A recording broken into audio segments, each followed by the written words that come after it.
کا اللہ تعالیٰ نے یہ پورے مجرموں کی کیفیت بیان کی. آخر سورہ مدثر کی ایک بات سن لے.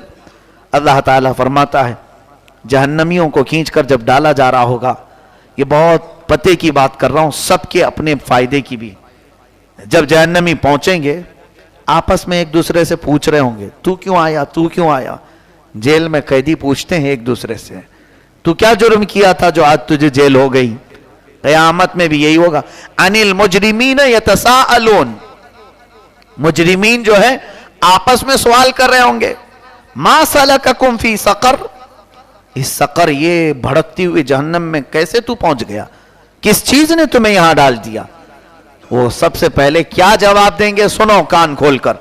قالوا لم نک من المصلین, کہیں گے ہم نماز نہیں پڑھتے تھے اس لیے ہمیں ڈال دیا گیا. سب سے پہلے جو جہنم میں گریں گے لوگ وہ بے نمازی ہوں گے. سب سے پہلے جو دوزخ میں ڈالے جائیں گے, اکثر لوگوں کو نماز ترک کرنے کی وجہ سے دوزخ میں ڈالا جائے گا. یہ سورہ مدثر کی آیات میں بتا رہا ہوں. اگر قرآن پر تمہارا یقین ہے تو نمازیں آباد کرو, یہ ورنہ بعد میں بہت خطرہ بڑھ جائے گا. اور حضور پاک صلی اللہ علیہ وسلم فرماتے ہیں جو نماز میں پاس ہو گیا سارے معاملات میں پاس ہو جائے گا, اور جو نماز میں پھنس گیا پھر اس کی ہر چیز نکالی جائے گی باہر, ہر چیز. اور نماز جس کی برابر تھی بہت ساری چیزیں اللہ تعالیٰ اس کی چھپا دے گا. اس کے عوض وہ بھی چھوڑ دو, اس کو معاف کرو, معاف کرو. لیکن نماز میں جو پھنسا ہے بہت ساری چیزوں میں پھنس جائے گا. آگے اور سنیے وہ کیا کہیں گے. قالوا لم نک من المصلین ولم نک نطعم المسکین, اور مسکین کو کھانا بھی نہیں کھلاتے تھے ہم, اس لیے ہمیں دوزخ میں ڈالا گیا ہے. یہ چیزیں دیکھیں, نماز کے بعد مسکین کو کھلانے کا بھی ذکر ہے. اور جو اس طرح غربا اور مساکین کی طرف توجہ نہیں کرتا وہ یہ مت سوچے کہ میں اپنا کھا کر کے آرام کر رہا ہوں, باقی کوئی دوسرا کہیں پر بھی جائے. ان لوگوں کی بھی قیامت کے دن پکڑ ہے. وَكُنَّا نَخُوضُ مَعَ الْخَائِضِينَ, اور ہم جو ہے غفلت میں تھے, دھوکے بازوں کے ساتھ ہم بھی دھوکے میں پڑے ہوئے تھے. وَكُنَّا نُكَذِّبُ بِيَوْمِ الدِّينِ حَتَّى أَتَانَا الْيَقِينَ, اور ہم قیامت کا انکار کرتے بیٹھتے تھے. کہاں کب آئے گی دیکھا جائے گا, بولتے رہتے.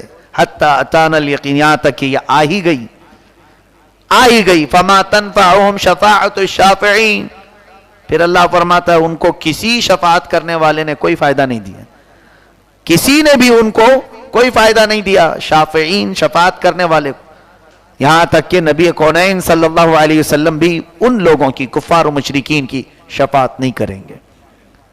عزیزان گرامی, نماز کے سلسلے میں بیداری کی ضرورت ہے. آج جتنے ہلکے سے ہم لیتے ہیں نماز اتنی ہلکی, یا اس کو یوں نہ سمجھ لو کہ ہمارے بزرگوں کی ایک پرمپرا ہے, ڈیوٹی ہے, رسم ہے, رواج ہے.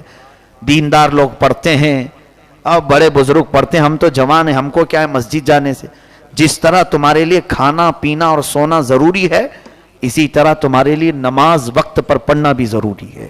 ایک بزرگ سے ایک عورت آ کر پوچھتی ہے میں اپنے بچوں کو نماز کے لیے اٹھاتی ہوں لیکن اٹھتے نہیں, کیا کروں. انہوں نے کیا فرمایا کہ خاتون اگر تیرے گھر میں آگ لگ جائے, تیرے بچے سو رہے ہوں تو کیسے اٹھائے گی تو ان کو, کیا ان کو چھوڑ دے گی. کہا نہیں اٹھاؤں گی. کیسے اٹھائے گی. کہا پیر پکڑ کھینچوں, ہاتھ پکڑ کر کھینچوں, پانی ڈال دوں گی کہ جل نہ جائے میرے بچے. کہا بس یہی سوچ, قیامت کے جہنم کی آگ سے تجھے اپنے بیٹوں کو بچانا ہے تو اسی طرح اٹھایا کر. یوں ہی سوچ کہ تیرے گھر میں نہیں بلکہ پورے خاندان کو آگ لگ جائے گی اگر یہ تیرا بچہ نماز ترک کرتا ہے. یہاں سے پتا چلتا ہے والدین کی بھی ذمہ داری ہے, اپنے بچوں کو اٹھاؤ. یہ سارے جو چھوٹے بچے ہیں ان کو عادت ڈالو فجر میں بھی آنے کی.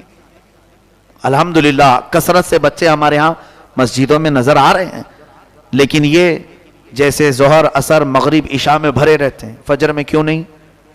رمضان میں تو ابھی سحری میں اٹھتے ہیں, آ جاتے ہیں, کھانے کے لیے اٹھنا ہی ہوتا ہے, نہیں تو پورا دن مشکل جائے گا. اور فجر میں پڑھ کر کے سو لیتے ہیں, لیکن اس کے بعد کی جو نمازیں ہیں وہ تمہارا امتحان ہے. کوشش یہ کریں, اور یہ بھی حدیث پاک میں جس نے فجر پڑھ لی اس نے اپنے پورے دن کو مصیبتوں سے بچا لیا. اللہ اس کے ساتھ 2 فرشتوں کو بھیجتا ہے جو دن بھر اس کے لیے مغفرت کی دعا کرتے ہیں اور حفاظت کی دعا کرتے ہیں۔